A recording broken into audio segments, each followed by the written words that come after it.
যত পাপ হরে, জীবের সাধ্য নাই জীব তত পাপ করে।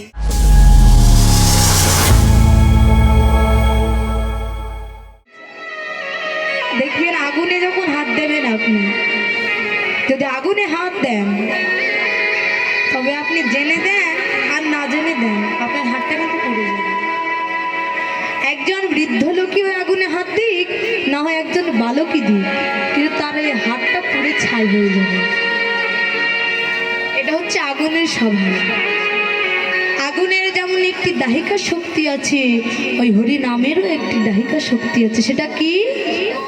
যদি হরি নামটা কেউ গালি দিয়ে উচ্চারণ করে, শাস্ত্রে বললেন এই নামটা যদি কেউ গালি দিয়ে উচ্চারণ করে, তবে এই নাম তার শেষের সম্বল হয়ে যায়। কত বড় কথা বলেছেন, যে নামটা যদি কেউ গালি দিয়ে উচ্চারণ করে, তার মৃত্যুর সম্বল হয়ে যায় এই নাম। শাস্ত্রে বললেন একবার কৃষ্ণ নাম নিলে জীবের যত পাপ হরে, জীবের সাধ্য নাই জীব তত পাপ করে। শ্রদ্ধায় নেই কিংবা গালি দিয়েই নেই, নামের কি মহিমা, তার প্রমাণ বাবা অজামিল, ভক্ত অজামিল পণ্ডিতজি ব্রাহ্মণের ছেলে ছিল। ব্রাহ্মণের ছেলে হয়ে পণ্ডিত। সে কিন্তু প্রথমত ভালোই ছিল, ভালো স্বভাবেরও ছিল, ভালো স্বভাবের ছিল, কিন্তু বাবা তার একটি সব গুণ ভালো ছিল, সব দোষ গুণ ভালো ছিল, তার একটি কিন্তু খারাপ দোষ ছিল। সেটা কি না, সে প্রত্যেক দিন একটি খারাপ পাড়াতে যেত। সঙ্গ দোষে বাবা সেই খারাপ পাড়াতে গিয়ে একটি শূদ্র পতিতার প্রেমে পড়ে। সেই শূদ্র পতিতার প্রেমে পড়ে সে কিছুদিন না যেতেই তাকে বিবাহ করে ঘরে নিয়ে এসেছে। এখন সমাজ কি মেনে নেবে? ওই ভক্ত পণ্ডিত যখন ওই পতিতাকে বিবাহ করে নিয়ে আসলেন, সঙ্গে সঙ্গে সমাজ থেকে তাকে বিচ্ছিন্ন করে দেওয়া হলো।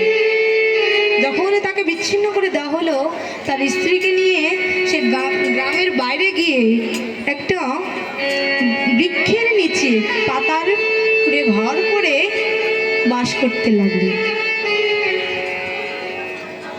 বাস করতে করতে কিছুদিন যেতে না যেতে স্ত্রী দেখে বলল, এই যে তোমাকে বিবাহ করেছি আমি, অত সুখ সামঞ্জস্য ছেড়ে দিয়ে এসেছি, তার মনে হয় মানে যেভাবে ছিল সেভাবে থাকবে। স্বামীকে ডেকে বলছে, গো আমি তোমার কাছে তোমাকে ভালোবেসে এখানে এসেছি, ওই সুখ সামঞ্জস্য ছেড়ে তোমার কাছে ভিখারির বেশে থাকতে আসিনি আমি। বলছে আমি কি করব তাহলে, উপায়?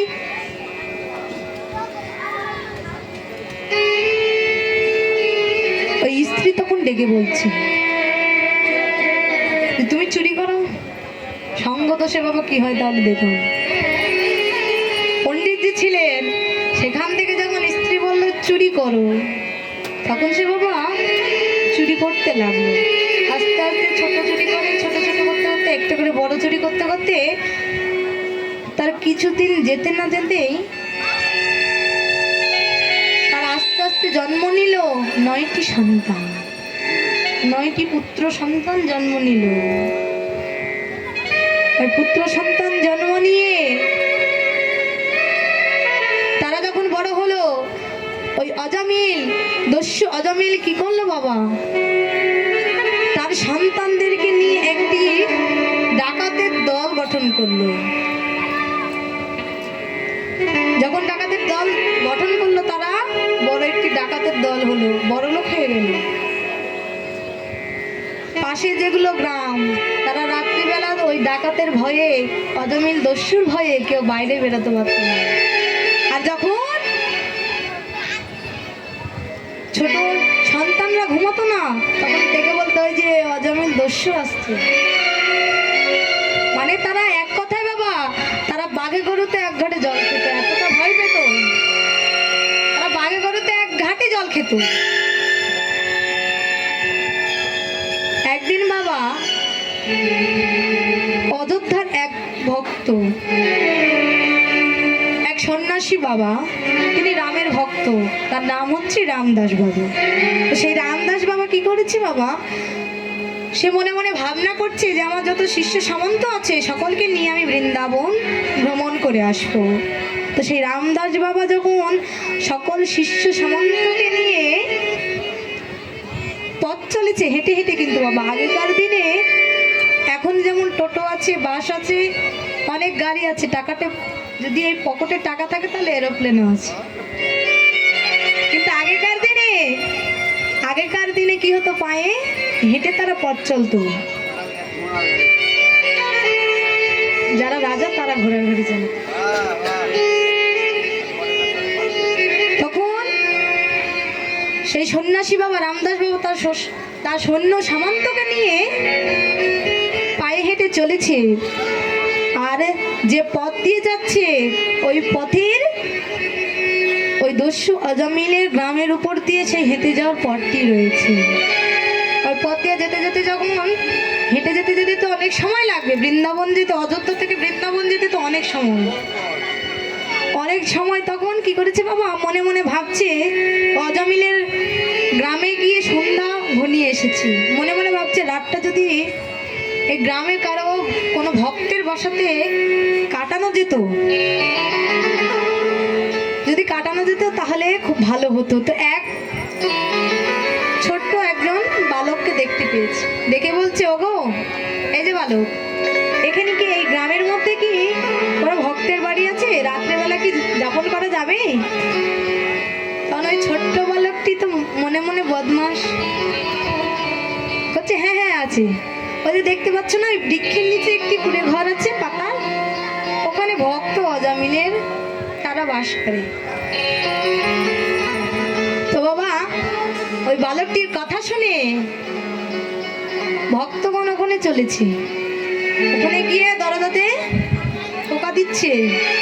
টোকা দিতে না দিতেই তার স্ত্রী ঘরে আছে, আর অজামিল কাছে ডাকাতি করতে, কিন্তু টোকা না দিতে দিতেই তখন তার স্ত্রী বের হয়ে বলছে, এই যে এখানে এসেছেন কেন? বলছে এটা কি ভক্ত অজামিলের বাড়ি? হচ্ছে ভক্ত, সে ডাকাতি করে, আপনাকে কে বলেছে এখানে ভক্তের বাড়ি? বলছে না এখানে তো বললো। তো যাই হোক, ভক্ত না হোক, কিন্তু রাত্রে কি আমাদের একটু কি আপনাদের বাসাতে থাকতে দেবেন? যদি রাত্রে একটু আপনাদের এখানে থাকতে দিতেন, একটু সেবা হতো, তাহলে খুব ভালো হতো। তো বাবা সেবা তো দূরের কথা, সেই ভক্ত ডেকে বলছে, ওই স্ত্রী বলছে যে না না এখানে কোনো জায়গা হবে না, এখানে যদি ভক্ত নাম শুনে তাহলে তো অজামিল দস্যু আরো খেপে যাবে, আর আপনারা তো সেবা চাচ্ছেন, এই ঘরে যা আছে সবকিছু ডাকাতি করে নিয়ে এসেছি। তো বাবা যখন সেই স্ত্রী থাকতে দিল না, তখন ভক্তগণ চলে যাচ্ছে। স্ত্রী মনে মনে ভাবছে, হায় রে কত ভাগ্য করেছিলাম আমি, কত ভাগ্যের ফলে আমি এমন বৈষ্ণবের দর্শন পেলাম আমার দরজার মাঝে, কিন্তু আমার ভাগ্যে হলো না তাদের সেবা দেওয়ার মতো। তো গুরুজনের মানুষের মুখে শুনেছি অন্ন দিলে নাকি অপরাধ হয়, তো শুকনো জিনিস নাকি দেওয়া যায়। তখন দেখে বলছে, আচ্ছা বাবা, ও বাবা, বলছে হ্যাঁ মা বলো। শুনেছি যে অন্ন দিলে অপরাধ, তো আমার ঘরে তো আটা আছে, আপনারা কি আটা দিলে হবে? বলছে হ্যাঁ হ্যাঁ মা, তুমি যা দিবে তাই হবে। তখন সে ঘর থেকে ওই আটাটা নিয়ে এসে বলছে যে আপনারা এই বৃক্ষের নিচে আপনারা রন্ধন করে সেবা পান বাবা। তখন ওই ভক্তগণ সমস্ত কিছু তৈরি করে নিয়ে তারা রন্ধন করেছে, রন্ধন করে যখন সেবা করতে যাবে, অজামিল দস্যু এসে বলছে, এই যে এখানে তোমাদেরকে থাকতে দিয়েছে, তোমাদের এখানে কে বসতে দিয়েছে, তোমরা এখানে এসেছো? তখন বাবা অজামিলের কণ্ঠ পেয়ে ওই স্ত্রী ঘর থেকে এসে বলছে, এই যে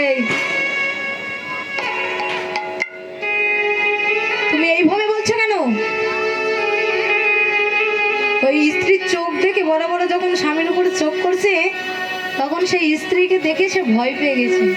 অনেকেই ভয় পায় বাবা, অনেকেই ভয় পায়। তো ভয় পেয়ে তখন আর কোনো কথা বলছে না, আর কথা বলছে না। তখন তারা সেবামন্তে তারা রাতটা সেখানে কাটিয়ে দিয়ে ভোরবেলা যখন চলে যাবে, তখন ওই ভক্তগণ ডেকে বলছে, অজামিলকে ডেকে বলছে, এই যে তুমি তো সেবা দিলে, সেবার পর দক্ষিণা দেওয়া লাগে। যখন এই কথা বলেছে, তখন অজামিল খেপে গিয়ে বলছে, কি তুমি সেবার পরে আবার দক্ষিণা হচ্ছে, দক্ষিণা পাবো কোথায়? স্ত্রী তখন ডেকে বলছে, এই যে তোমার ঘরে এত এত ডাকাতি করা ধন সম্পত্তি আছে, তুমি এতগুলো কি করবে? এতগুলো কি করবে? যা আছে সব দিয়ে দাও না।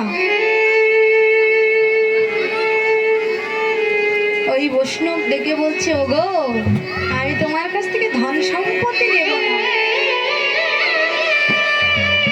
তবে তোমার কাছে আমার একটি চাওয়া। কি চাওয়া জানো? তোমার স্ত্রীকে আমি দেখতে পাচ্ছি যে তোমার স্ত্রীর গর্ভে আরেকটি সন্তান হবে, সে গর্ভবতী। আমার মনের বাসনা তোমাকে আমি বলবো, তুমি যদি সেটা পালন করো তাহলে আমার দক্ষিণা দেওয়া হবে। তো ভক্ত বলছে, তোমার ওই পুত্র সন্তান হবে, আমি গুরু দীক্ষা দিয়ে দেখেছি তোমার পুত্র সন্তান হবে। তো তুমি যদি ওই পুত্র সন্তানের নাম রাখো নারায়ণ, ওই পুত্র সন্তানের যদি নাম রাখো নারায়ণ, তাহলে আমি বড় খুশি হব। ভক্তগণ এই বলে চলে গেলেন বাবা। এমন সময় যখন সেই অজামিলের শেষ মুহূর্ত চলে এসেছে, যখন অজামিলের শেষ মুহূর্ত চলে এসেছে, সম্মুখে দাঁড়িয়ে আছে তার পুত্র নারায়ণ। আর ওই